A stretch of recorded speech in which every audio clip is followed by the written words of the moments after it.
छत्रपती शिवाजी महाराज की जय भवानी। छत्रपती संभाजी महाराज की विजय असो। सकाळी 11 वाजल्यापासून आपण सर्वजण समोर बसलेले शेतकरी बांधव, दूध उत्पादक, दूध घेणारे आणि व्यासपीठावर उपस्थित असणारे सर्व पक्षीय नेते मंडळी, ज्यांनी आपल्या भावना व्यक्त केल्या, ते ज्यांना आपल्या भावना व्यक्त करता आल्या नाहीत त्यांची देखील आम्ही दिलगिरी व्यक्त करतो। पत्रकार बंधू भगिनी, तरुण सहकारी मित्रांनो, की 12 ज्योतिर्लिंगापैकी एक असणाऱ्या श्री क्षेत्र भीमाशंकरची ही भूमी छत्रपती शिवरायांची, संत माऊलींची, तुकाराम महाराजांची, आणि या भूमीला ज्यावेळी भेसळयुक्त म्हणून आंबेगाव तालुका असेल, शिरूर असेल, जुन्नर असेल, खेड असेल, याचा उल्लेख राज्यामध्ये, देशामध्ये ज्यावेळी जातो त्यावेळी तुमची आमची मान ही शर्मेने त्या ठिकाणी खाली घालावं लागते। म्हणून एक उपदेशपर अभंग आहे, तुकाराम तुकाराम नाम घेता कापे यम। त्या उक्तीप्रमाणे राज्याच्या FDAच्या आयुक्तपदी तुकाराम मुंडे साहेबांची नियुक्ती झाली आणि आज भेसळखोर खऱ्या अर्थाने थरथर कापायला त्या ठिकाणी लागले। त्याबद्दल मी त्यांचं, राज्याचे मुख्यमंत्री देवेंद्रजी फडणवीस, उपमुख्यमंत्री एकनाथरावजी शिंदे साहेब, दुसऱ्या उपमुख्यमंत्री सुनीताताई पवार आणि सरकारचं मनापासून अभिनंदन यावेळी दृष्टीनं करतो की तुम्ही खऱ्या अर्थानं TN शेषननी जसं निवडणुकीची आचारसंहिता काय असते तसं FDAचं डिपार्टमेंट काय करतं हे दाखवून दिलं। त्याबद्दल त्यांना मनापासून धन्यवाद देतो। की आज या तालुक्यामधील 26 आरोपींना या तालुक्यामध्ये गुन्हा नोंदला गेला। 26 आरोपींच्या विरोधामध्ये 13 आरोपींना अटक झाली, 13 आरोपी अजून फरार आहेत। ज्या पद्धतीनं जबाब घेतले जातात त्यानुसार पुढील चौकशीमध्ये अजून काही लोकांना आरोपी म्हणून त्याच्यामध्ये नावं त्यांची येतीलच। की हे दूध ज्यावेळी तर तयार होत होतं, की जे तपासामध्ये आकडेवारी आहे की ज्याचं संकलन 500 ते 600 लिटर होतं, त्यापासून तयार होणारं दूध आपण म्हणतो की भुसा जर घातला चांगला, सुगरात चांगलं दिलं, पेंड जर चांगली दिली तर गाईचं दूध वाढतं। आता हे तुमचं खरं का 500चं 4000 लिटर करणाराचं खरं? या तालुक्यामधला काबाड कष्ट करणारा शेतकरी, त्याच्या कष्टाला मोल नाही, परंतु 400-500 लिटरचं दूध ज्याच्याकडे गोळा होता तो 4000 लिटर दूध या तालुक्यातील संस्थांना विकलं गेलेलं आहे, प्रक्रिया उद्योगांना। तर हे दूध घेणारे कोण, ती कंपनी कोणती, तिला वरदहस्त कोणाचा, याचा छडा लावण्याचं काम नजीकच्या काही दिवसामध्ये FDA आणि पोलीस अधिकारी केल्याशिवाय राहणार नाही, हा विश्वास देखील या निमित्ताने व्यक्त त्या ठिकाणी करतो। की गेल्या काही दिवसात पाहताय की हे भेसळ ज्यावेळी सापडत होती त्यावेळी या परिसरामध्ये मंगळवार, बुधवार मोठ्या प्रमाणामध्ये पाऊस झाला। शेतकऱ्याला वाटत होतं पाऊस त्या ठिकाणी चांगला व्हावा, धरणं भरावी, परंतु काहींना या पावसाचं एवढं सोनं करून त्या ठिकाणी दाखवलं की अवसरीच्या घाटापासल्या ओढ्यामध्ये पाणी तर आलंच, पिंपळगावच्या ओढ्याला पाणी आलंच, पण त्याबरोबर एक चांदीचा थर देखील त्या पाण्याबरोबर वाहत त्या ठिकाणी आला। कौतुकाने लोक पाहायला गेली, कुतूहलाने पाहायला गेली।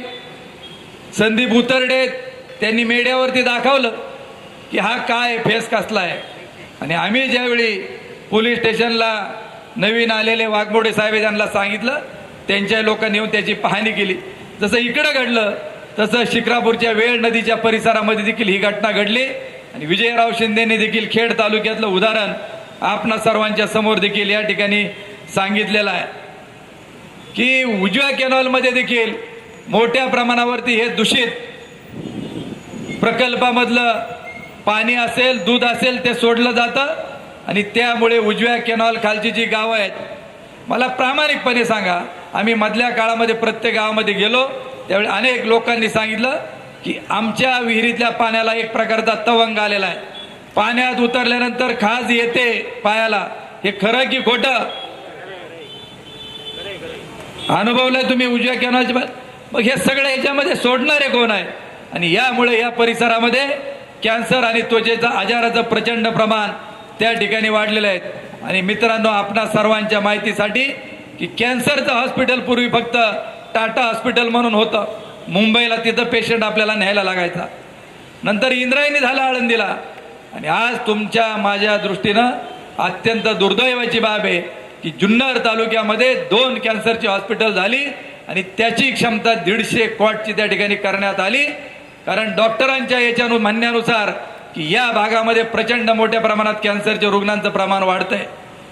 महात्मा फुले कृषी विद्यापीठ आणि महाराष्ट्र सरकारने एक निर्णय घेतला की खोडच्या GMRT पासून 5 किलोमीटरच्या अंतरामधले 5 गावं त्यांनी आता निवडतायत आणि त्या गावांमध्ये 10-10 शेतकऱ्यांची निवड होऊन सरकार आणि शेतकऱ्यांच्या सहभागाने कॅन्सरला घातक जी द्रव्ये आहेत ती सोडून, जी औषधं आहेत ती सोडून आपल्याला या ठिकाणी ट्रायल बेसवरती शेतीमाल पिकवायचा आहे. आणि ते आपल्याला सिद्ध करून दाखवायचं आहे की असा जर माल आपण पिकवला तर या परिसरामध्ये कॅन्सरचं प्रमाण घटेल. आणि म्हणून या परिसरातले जे नदीच्या पाण्याचे नमुने आहेत ते देखील दूषित असल्याचं विद्यापीठाच्या निष्कर्षामध्ये त्या ठिकाणी जाणवत आहे. मला आपणा सर्वांना एक गोष्ट नमूद करायची की काल देखील आम्ही पोलीस अधिकाऱ्यांना जाऊन भेटलो, FDAच्या अधिकाऱ्यांकडून माहिती त्या ठिकाणी घेतली आणि त्यांना सांगितलं की एकच प्रेस कॉन्फरन्स झाली आणि त्याच्या माध्यमातून आरोपींची नावं, ज्या ज्या दूध डेऱ्या आहेत संकलन करणाऱ्या त्यांची नावं प्रकर्षात आली. परंतु जो माल जप्त झालेला आहे त्याच्यामध्ये आपल्या तालुक्यामधील गोवर्धनची घे पावडर, परमिट पावडर जी आहे ती देखील जप्त करण्यात आलेली आहे. आणि मला या तालुक्यातील प्रक्रिया करणाऱ्या संस्थांना देखील या निमित्ताने सांगायचं आहे की तुम्ही जर म्हणत असाल की आमचा याच्याशी काही संबंध नाही, तर जे जे या तालुक्यामध्ये दुधावर प्रक्रिया करणारे उद्योग आहेत त्यांना आज मी जाहीर आवाहन करतो की लेखी स्टेटमेंटद्वारे किंवा त्यांनी मीडियासमोर प्रेस कॉन्फरन्समध्ये सांगावं की जेवढे हे भेसळखोर आहेत यांचं एकाचं देखील एक थेंब दूध आम्ही घेतलेलं नाही हे त्यांनी जाहीर जनतेसमोर त्या ठिकाणी सांगावं. कारण जे पंचनामे आलेत, जे जबाब घेतले जातात, जे बँक ट्रान्झॅक्शन झालेले आहेत पैशाची त्याच्यामध्ये सरळ आलेले आहेत आणि या आरोपींनी कबूल जबाब दिलेले आहेत की आम्ही यांना दूध त्या ठिकाणी विकलेलं आहे. ते नजीकचं जे चार्जशीट दाखल होईल त्याच्यामध्ये सगळे आकडेवारी आणि FDA देखील प्रेसच्या माध्यमातून आपण सर्वांना दिल्याशिवाय राहणार नाहीत. आज तुमच्या माझ्या दृष्टीनं शेतकऱ्यांच्या दृष्टीनं जे नुकसान झालेलं आहे हे प्रचंड मोठं आर्थिक नुकसान झालेलं आहे. जे भेसळीचं दूध मार्केटमध्ये आलं त्याच्यामुळं आपण मधल्या काळामध्ये दुधाला 27-28 रुपये भाव होता. शेतकऱ्याला हा धंदा करणं परवडत नव्हतं. आपण सरकारने अनुदान द्यावं अशा प्रकारची मागणी करत होतो, परंतु अनुदान आपल्याला सरकारकडून मिळालं नाही. अनुदानाची गरज काय? ज्यावेळी बाजारभाव कोसळतात, उत्पादन खर्च परवडत नाही त्यावेळी आपल्याला अनुदानाची गरज असते. परंतु आज रोजी जवळपास ही भेसळ 25% जर थांबली तर उद्याच्या काळामध्ये मी तुम्हाला सांगतो, जसं आपण तुमच्या सर्वांच्या एकीनं लढलो, बिबट्या सोडायचा नाही, पिंजऱ्यात पकडलेला बाहेर त्या ठिकाणी जाऊन द्यायचा, परत येऊन द्यायचा नाही, त्याला आपल्या आंदोलनाला यश आलं. कांद्याचं आंदोलन केलं, 3 मार्केटमध्ये लिलाव बंद पाडले, त्याच्या दुसऱ्या दिवशी 5 रुपयांनी कांद्याचे भाव वाढले का नाही वाढले? आणि म्हणून मी आज आपल्याला सांगतो की उद्याच्या काळामध्ये देखील आपण हा लढा यशस्वीरित्या लढू. आणि मला खात्री आहे की नजीकच्या काळामध्ये लिटरला 5 रुपये दुधाला भाव शेतकऱ्यांना वाढल्याशिवाय राहणार नाही. हे देखील सरकार याच्यामध्ये दखल घेतल्याशिवाय राहणार नाही, हे देखील मी सांगतो. आणि आजपर्यंत 5 रुपये लिटर प्रमाणे जी जवळपास 200 ते 250 करोड रुपयाची नुकसान झालेली शेतकऱ्यांची, ही जबाबदारी कोणाची हे देखील हे टाळू शकत नाही. या बेसळीचा सूत्रधार कोण? आणि उद्याच्या काळामध्ये आम्हाला हा बेसळीचा गोवर्धन काढल्याशिवाय थांबायचं नाही, हे देखील मी आपणा सर्वांना या निमित्ताने सांगतो. जे आरोपी आहेत त्यांची नावं देखील निष्पन्न त्या ठिकाणी झालेत. संदीप लोढा, संदीप लोढा.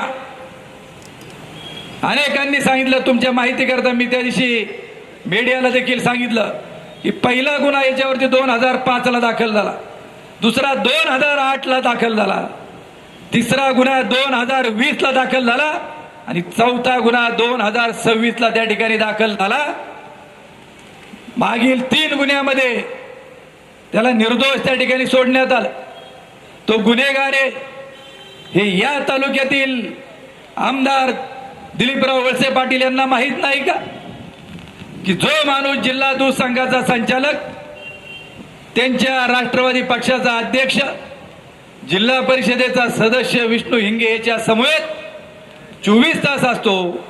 विष्णू हिंगेला देखील मला विचारायचंय की या जिल्ह्याचा जो सहकारी दूध संघ आहे, त्याचं अवसरी दूध शीतकरण केंद्र आहे, ती तुमची काही खासगी मालमत्ता नाही. यांचा मुक्काम राज रोज शेतकऱ्यांकरता असणारं गेस्ट हाऊस शेतकऱ्याला नाही, पण यांची सगळी राहण्याची व्यवस्था आहे. आणि तिथं हा संदीप लोढा, सुशांत हिंगे हे काय त्या ठिकाणी तुमच्या सोबत करत असतात. तुमची गाडी देखील चालवायला तो त्या ठिकाणी असतो. याचे CCTV फुटेज देखील पोलीस आणि FDI ने त्या ठिकाणी घेतलेले आहेत. हे देखील त्यांना या निमित्ताने मी जाहीर सांगतो.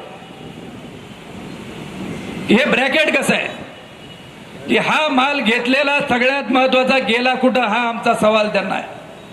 हे म्हणतात आमचा काही संबंध नाही. विष्णू हिंगे यांच्या पक्षाचा अध्यक्ष, त्याचप्रमाणे राजेंद्र सांडभोर आपल्याच मतदारसंघात त्यांची पत्नी पंचायत समितीला निवडून आलेले, शुभम वाळूंची बहीण पंचायत समितीला त्या ठिकाणी निवडून येते. पोंदेवाडी गावचा आता सोशल मीडियाला एकाने टाकले की म्हणले देवदत्त निगमने आपल्या गावाची बदनामी त्या ठिकाणी केली, पोंदेवाडी त्यांना एंट्री त्या ठिकाणी द्यायची नाही. कालच मी इरकरांच्या कुटुंबाला भेट देऊन आलो, आज दशक्रिया होती.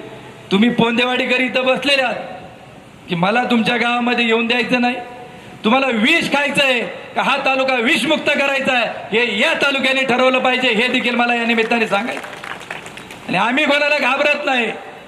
ज्या दिवशी आम्ही ठरवलं की जे काय व्हायचं असेल ते होईल, पण आपण गोर गरिबांकरता त्या ठिकाणी लढत राहायचंय. चौथं नाव देखील याच्यामध्ये एक आहे की जो वैभव हांडे म्हणून जो आरोपी जुन्नर मधला आहे, उमरतचा आहे, वरच्या उमरतचा, त्याची बहीण या तालुक्यातील अनुसया महिला पतसंस्था कोण अध्यक्ष आहे आणि त्या पतसंस्थेची व्हाईस चेअरमन वैशाली दिलीप बेंडे यांचा तो सक्का भाऊ आहे. आणि हे 4चे 4 जण या आमदार तालुक्याचे दिलीपराव वळसे पाटील यांच्या संबंधित आहेत. हे देखील आम्ही स्पष्टपणे या ठिकाणी सर्वांना जाहीर सांगू इच्छितो. एक सोशल मीडियाला काही लोक आहेत, आता काही तर हजर नाहीत, प्रत्येक वेळी आव आणून सांगतात की राजेंद्र तांबडे हा देवदत्त निकम यांचा कार्यकर्ता आहे. ज्यावेळी राजेंद्र तांबडेचं नाव आलं त्या क्षणी मी राजेंद्र तांबडेला फोन केला. म्हणलं राजू कुठे आहे? म्हटलं मी घरी आहे. अरे म्हणलं तुझं नाव आहे, तुला अटक झालेली. म्हटलं कशामध्ये? म्हणलं अशा अशा दूध भेसळीच्या याच्यात. म्हणलं आमच्या गावामध्ये एक राजेंद्र कुंडलिक तांबडे म्हणला, मी स्वतः गावचा उपसरपंच आहे, तो देवदत्त निकमचा कार्यकर्ता हे आम्हाला मान्य. आणि दुसरा जो आतमध्ये गेलेला आहे तो राजेंद्र दगडू तांबडे, हा कोण आहे याचा शोध ज्यांनी जे टाकलंय त्याला आम्हाला हे विचारायचं की त्याचा शोध तू घे. माझं म्हणणं त्याच्या पुढचं आहे की उद्या जर देवदत्त निकमच्या रक्ताच्या नात्यातला जर कुणी असेल तर तो जेलमध्ये त्या ठिकाणी घेतला पाहिजे. या भूमिकेची आमची कधी तडजोड होणार नाही आणि झाली देखील नाही. हे देखील मी स्पष्टपणे या निमित्ताने सांगू इच्छितो. आमदार साहेब गेले होते परवा आश्रम शाळेमध्ये, बुधवारी का गुरुवारी, कोटमदऱ्याला सेंट्रल किचन आदिवासी मुलांना कशा प्रकारे अन्न दिलं जातं. वळसे पाटील साहेब, मला तुम्हाला हे विचारायचं आहे की आज जसे गेले ना तुम्ही, तसंच ऑगस्ट 2024 मध्ये त्याच आश्रम शाळेमधील मुलांना सोयाबीनच्या भाजीमध्ये आळ्या निघल्या होत्या, त्याचं तुम्ही काय केलं याचं उत्तर तुम्ही त्या ठिकाणी द्या. त्याचप्रमाणे ज्यांनी हा विषय उघडकीस आणला की ऑगस्ट 2024 मध्ये आश्रम शाळेतील मुलांना टेट्रापॅक सुगंधी दूध गोवर्धनचं 146 रुपये लिटरचं दिलं जात होतं. इंग्लिश मीडियमची शाळा घोडेगावची, त्या दुधामध्ये पहिल्या आळ्या सापडल्या प्रवीण पारधी यांना. त्याच्यानंतर सगळं मीडियाला आलं, आंदोलन झाली आणि मला नोटीस धाडली गेली गोवर्धनच्या माध्यमातून पराग मिल्कने 9 ऑगस्टला की तुमच्या विरोधामध्ये 100 कोटीचा आबरू नुकसानीचा दावा दाखल करण्यात येत आहेत. काय उत्तर द्यायचं मी आमच्या वकिलाच्या मार्फत त्या ठिकाणी दिलं. आजपर्यंत या घटनेला आता ऑगस्टमध्ये 2 वर्ष होईल, परंतु येवले साहेब अजून माझ्या विरोधामध्ये कोर्टामध्ये केस त्या ठिकाणी दाखल केली नाही. तुम्ही का घाबरलेत? तुमचं जर खरं होतं तर 100 कोटीचा दावा तुम्ही का दाखल केला नाही? आणि ज्या प्रवीण पारधीनं ही केस उघडकीस आणली त्याचे नाव तुम्ही का केसमधून त्या ठिकाणी नोटीसमधून वगळलं? तर काय उत्तर आम्हाला मिळालं पंचायत समितीच्या निवडणुकीमध्ये की प्रवीण पारधीची बायको ज्योती पारधी हिला पंचायत समितीची उमेदवारी. आज जे ह्या आंदोलनामध्ये राष्ट्रवादी काँग्रेस पक्ष, अजितदादा यांचा पक्ष, ते इथं कुणी सहभागी नाहीत, त्यांनी त्यांना उमेदवारी दिली, त्या निवडून आल्या. आता काय काय दिलं आता माझ्याकडे नेमकं माहीत नाही. माहीत झाल्यानंतर प्रवीण पारधीला विचारायचं गाडी कुठून भेटली, जी गाडी चालवत होती गाडी कुणी दिली ते विचारा एकदा. मग निवडून आल्यानंतर की ज्यांनी बेसळ उघडून आले करण दिले असे मॅनेज होणार लोकांना जर तुम्ही त्या ठिकाणी पद देणार असेल तर तुमचा ह्या आदिवासी जनता कधी त्या ठिकाणी स्वीकार करणार नाही हे देखील त्यांना या ठिकाणी ठाम सांगतो. आणि ही तालुका ही भूमी आबू गिरूंची शहीदांची आहेत. काय होईल ते होईल, पण तालुक्यासाठी लढू, देशासाठी त्या ठिकाणी लढू हे देखील या निमित्ताने सांगू इच्छितो. आणि त्या प्रकरणाचं काय झालं याचं उत्तर देखील या तालुक्याच्या आमदारांनी दिलं पाहिजे. मला एक गोष्ट आवर्जून सांगायची की जे पोलिसने आता रेकॉर्ड केलेले आहेत, कोर्टाचे कागदपत्र सादर केलेत, या भेसळखोरांचं दूध ज्यावेळी सायबर डायनॅमिक्स डेअरीला यांनी द्यायचं ठरवलं, त्यांनी तपासलं आणि पत्र त्यांनी त्या ठिकाणी सायबर डायनॅमिक्सने दिलं की तुमच्या दुधामध्ये भेसळ आहे, आम्ही ते स्वीकारू शकत नाही. आणि तो पुरावा देखील पोलिसांनी हस्तगत केलेला आहे. त्या कंपनीचं देखील मी मनापासून अभिनंदन करतो. मग ह्या कंपन्यांनी का ते दूध स्वीकारलं हा आमचा त्यांना सवाल आहे. का रे आम्ही हिंदू आहोत का नाही? आपण हिंदू आहेत त्यांनी हात वर करा. मग जर आपण सगळे हिंदू आहोत, हिंदूमध्ये दुधाला पवित्र त्या ठिकाणी मानलं जातं. आमचा देव दैवतांचा अभिषेक ज्यावेळी करायचा असतो तो दुधाने त्या ठिकाणी केला जातो. त्याचप्रमाणे आम्ही सत्यनारायणाची पूजा ज्यावेळी घालतो त्यावेळी आम्ही तीर्थ अमृत त्या ठिकाणी काका आम्हाला करून देतो, तीर्थ प्रसाद करून देतो. पहिला आम्हाला तीर्थ त्या ठिकाणी दिलं जातं, त्याच्यामध्ये दूध असतं, देवाला अभिषेक करताना त्याच्यात दूध असतं. मग आम्हाला हिंदूंना जर तुम्ही केमिकल त्या ठिकाणी खाऊ घातला असेल, चरबी युक्त त्या ठिकाणी दूध घातलं असेल तर आमच्या हिंदूंच्या ज्या भावना दुखावलेल्या आहेत याला जबाबदार कोण याचं उत्तर देखील त्यांनी दिलं पाहिजे. हा देखील आमचा त्यांना या निमित्ताने सवाल आहे. मी मनापासून अभिनंदन करतो की या विधानसभेच्या अधिवेशनात आमदार सुरेश अण्णा धस, योगेशजी टिळेकर, जितेंद्रजी आव्हाड, गोपीचंदजी पडळकर, पाचोरेचे आमदार पाटील, काय नाव त्यांचं, कैलासराव का काहीतरी, कैलास पाटील पाचोरेचे आमदार, आणि रोहित पवारांनी काल फेसबुक वरती किशोर पाटील या सर्वांनी ज्यावेळी आंबेगाव तालुक्याच्या भेसळीचा प्रश्न उपस्थित केला त्याबद्दल प्रश्न उपस्थित केल्याबद्दल त्यांचं मी मनापासून त्या निमित्ताने अभिनंदन करतो. आपण सर्वांनी टाळ्यांच्या गजरात त्यांचा अभिनंदन. परंतु खेद एका गोष्टीचा त्या ठिकाणी आहे की ही विधिमंडळामध्ये चर्चा चालू असताना या तालुक्यातल्या आमदारांना देखील आपण सांगितलं होतं 7 तारखेला की तुम्ही विधिमंडळामध्ये याच्यावरती बोला. त्याचबरोबर एक पत्र राज्याचे मुख्यमंत्री आणि तुकारामजी मुंडे आयुक्त यांना द्या की याच्यामध्ये मुळाच्या चौकशी मुळापर्यंत करा, जे कोणी दोषी असतील त्यांच्यावरती गुन्हे दाखल करा आणि याचा आवाज मी विधिमंडळात उठवल आणि या तालुक्याचा लोकप्रतिनिधी म्हणून आंबेगाव तालुक्याची जी बदनामी होत आहे ती सहन केली जाणार नाही आणि म्हणून त्यांनी पत्र द्यावं. पण आजपर्यंत या विषयावरती ते एकदा सुद्धा त्या ठिकाणी बोलले नाहीत. त्याबद्दल त्यांचा मी जाहीर निषेध या ठिकाणी करतो. एक वाक्य फक्त मीडियाला त्या ठिकाणी सुरुवातीला बोलले, ते काय कोणी उत्तर देत का जे कोणी दोषी त्याच्यामध्ये असतील त्यांच्यावरती कारवाई करावी. आम्ही त्याच्यामध्ये अजिबात काय हस्तक्षेप त्या ठिकाणी करणार नाही. जे आंबोर दूध असेल, कमी प्रतचं असेल, ते आजपर्यंत आपल्याला पाठीमागं पाठवलं जायचं.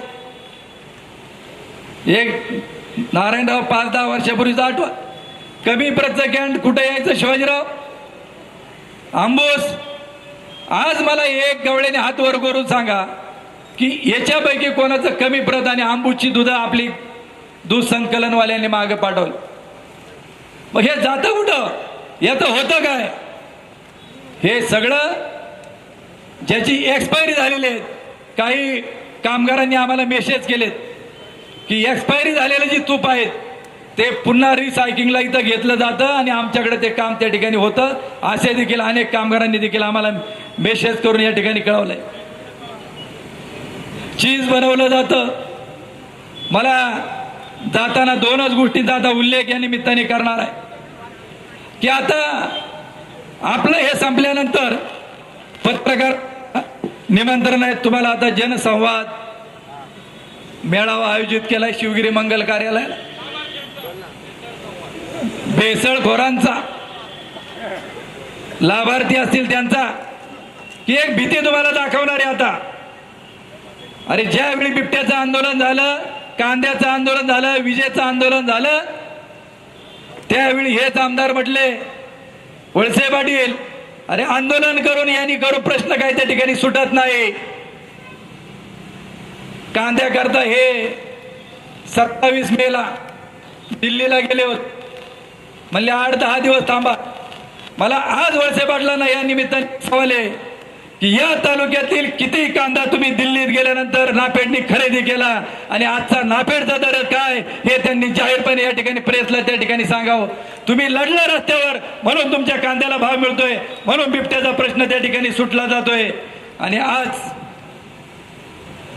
तुम्हाला सांगणार आहे की अशा पद्धतीनं आपल्या तालुक्याची ही बदनामी केली जाते. उद्या इथल्यांनी जर दूध तुमची घ्यायची बंद केली तर तुम्ही त्या दुधाचं करणार काय? तुम्हाला मागच्यासारखे दिवस पुढे येतील. दूध रस्त्यावरती ओतून द्यावं लागतील. या तालुक्यातलं दूध सांगणार 15 लाख लिटर आहे, 10 लाख लिटर दूध आहे. मित्रांनो, या डेऱ्यांवरती, या भेसळखोरांवरती छापे टाका. ही मागणी तुमच्यापैकी कोणी केली होती? आपण कोणी केली होती का मागणी? हे ठरवलं राज्य सरकारने आणि त्यांनी जो चांगला अधिकार आहे का जो सुतासारखा सरळ करेल त्या तुकारामजी मुंडेंची नियुक्ती राज्याच्या मुख्यमंत्र्यांनी केली आणि त्यांनी सांगितलं कुणी बेसळखोर असो त्याला त्या ठिकाणी पकडा. उद्याच्या काळामध्ये या तालुक्यातलं दूध घेण्याची जबाबदारी देखील सरकारची त्या ठिकाणी आहे आणि सरकारने सांगितलेलं आहे. विधिमंडळामध्ये अन्न खात्याचे मंत्री नरहरी झिरवळ साहेबांनी देखील सांगितलेले कोणी असलं तर सोडणार नाही. शेतकऱ्यांच्या पाठीशी आम्ही ठामपणे उभं राहू. म्हणून तुमचं लक्ष त्या ठिकाणी विचलित करण्याचा प्रयत्न करतील, त्याला तुम्ही घाबरू नका. परत विचारतील की तुम्ही विधिमंडळात म्हणतील मी का बोललो नाही की या परिसरामध्ये प्रचंड मोठा पाऊस झाला, मोठं नुकसान झालं आणि नुकसानीची पाहणी करण्याकरता मी इकडे आलो. तुम्ही आले, धन्यवाद. पूर्वी येत नव्हते, आता 2-2 वर्षापूर्वी ज्यांच्या कुटुंबामध्ये एखादी घटना झाली असेल तिथं जायला लागलेत. लहान लहान मुलांचे मुके घ्यायला लागलेत. खंजेरी घेऊन आता नाचायला सुरुवात केली. अरे ही जनता ज्यांनी तुम्हाला 7 वेळा आता 8व्यांदा निवडून दिलं ही काय विसरलेली नाही की तुमचा साहेब म्हणून असणारा तोरा. आणि या तालुक्यातील जनतेने तुम्हाला खाली उतरवण्याचं काम त्या ठिकाणी केलेलं आहे हे देखील त्यांनी लक्षामध्ये ठेवावं. तुम्ही बुधवारी आले, गुरुवारी आले, मला आवर्जून सांगायचंय, तुम्ही पाहणी केली, त्यांच्या अगोदर आम्ही पाहणी केली. काही गावं आमची राहिलेत, आम्ही 2 दिवसामध्ये तिकडे जाणार आहोत. पाहणी केल्यानंतर गुरुवारचं अधिवेशन रात्रीचं पहाटे 3 वाजेपर्यंत चालू होतं, कारण शेजारच्या तालुक्यातील शिवसेनेचे आमदार बाबाजी काळे यांनी रात्री 2 वाजता त्या ठिकाणी भाषण केलं. तर रेकॉर्ड तुमच्या आमच्या सगळ्यांकडे आहेत. मग इथली पाहणी केल्यानंतर इथल्या लोकांना जर कॅन्सर होणार असतील, इथले लोक जर मरणार असतील, तर बेसळीपासून हा तालुका मुक्त करण्याकरता तुम्ही त्या दिवशी हाऊसमध्ये का गेले नाहीत, शुक्रवारी का गेले नाहीत, हा देखील आमचा त्यांना सवाल आहे. जांभोरीला गेले पाहणी करायला. आता वयोमानानुसार आपण आजारपणामुळे प्रत्येक स्पॉटवरती प्रत्येकाला जाता येईल असं काही नाही. ठीक आहे, गेलात पाहिलात, आम्ही मान्य करतो की प्रकृतीमुळे ठराविक स्पॉटला सगळे 100% जाऊ शकत नाहीत. परंतु तिथं गेल्यानंतर पावसा पाण्याचं नुकसानीचं विचारायचं सोडून दिलं. काय विचारलं जांभोरीच्या लोकांना माहिती आहे? जांभोरीच्या लोकांना पहिलं विचारलं, तुमच्या गावात मला मतदान किती, मला लीड का मिळालं नाही. तिथल्या लोकांनी सांगितलं, तुम्ही ही लोकशाही, कोणाला मत द्यायचा आमचा अधिकार आहे, तुम्ही तालुक्याचे आमदार आहेत, तुम्ही सरकारकडून काय मिळवून देणार ते बोला, मताची आकडेवारी त्या ठिकाणी बोलू नका. आता मताचा तर रोज ज्या गावात जाईल तिथं पहिला सवाल, 1,500 निवडून दिलं कसं काय मंत्रीपद मागू, 1,500 निवडून दिलं कसं काय मंत्रीपद मागू. अरे डुप्लिकेट ट्रम्पेट आणि देवदत्त निकम जर नसता तर तुम्हाला घरी बसायला त्या ठिकाणी लागलं असतं, हे तुम्ही विसरता कामा नये. हे देखील मला या निमित्ताने आपल्या सर्वांना त्या ठिकाणी सांगायचंय. आणि म्हणून की आज त्यांनी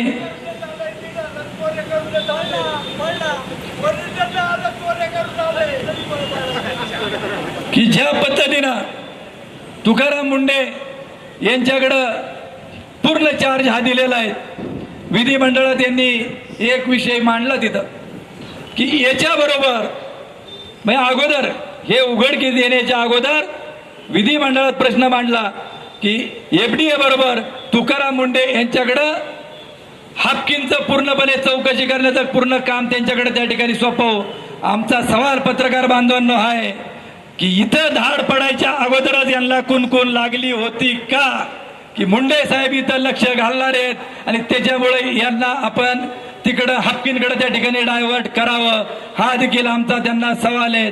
आणि जाता जाता एक 3 प्रश्न त्यांना या ठिकाणी विचारायचे आहेत की आजचा जनसंवाद आजच का, बिबट्यावरती का घेतला नाही आणि बिबट्यामध्ये आमच्या बरोबर आलेल्या गुन्हे का दाखल झाले नाहीत, कांद्यावरती तुम्ही रस्त्यावर का उतरले नाहीत. आणि त्याचबरोबर ज्यावेळी बीडचं प्रकरण झालं, संतोष देशमुख हत्या प्रकरण, तर त्यावेळी धनंजय मुंडेंना राजीनामा द्यावा लागला की नाही लागला. नाशिकचं अशोक खरात प्रकरण झालं, त्यांच्या अध्यक्ष रुपालीताई चाकणकरला राजीनामा दिला की नाही द्यावा लागला. आम्ही देखील या निमित्ताने सांगतो की आंबेगाव मंचरची झालेली जी बदनामी आहे याची नैतिक जबाबदारी स्वीकारून या तालुक्याचे आमदार दिलीप वळसे पाटील यांनी राजीनामा